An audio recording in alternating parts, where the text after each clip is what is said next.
When did you get word that there was going to be a quarterbacking change at halftime?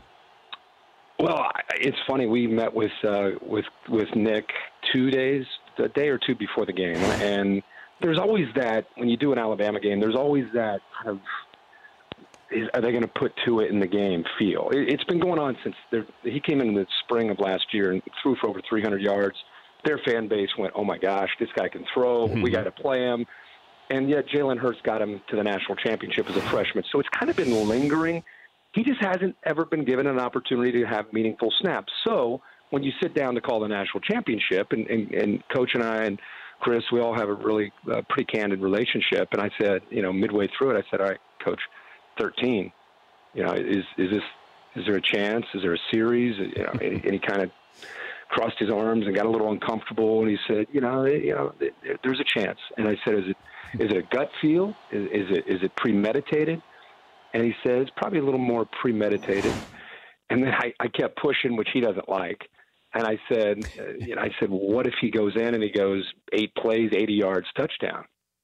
And then he got kind of mad at me. He's like, "Listen, I got enough going on. I don't have time for hypotheticals."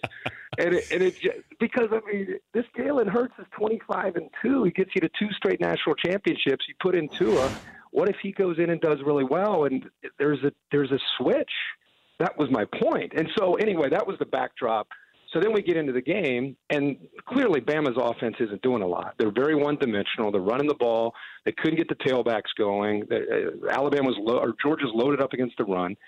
So when Tom Rinaldi interviewed him going off at halftime, if you listen very closely to what Nick said, based on our meeting the day before, and then what he said to Tom Rinaldi when they threw it back up to us before we went to halftime with Reese, I said, would not be surprised if Tua got an opportunity to maybe provide a spark in the second half.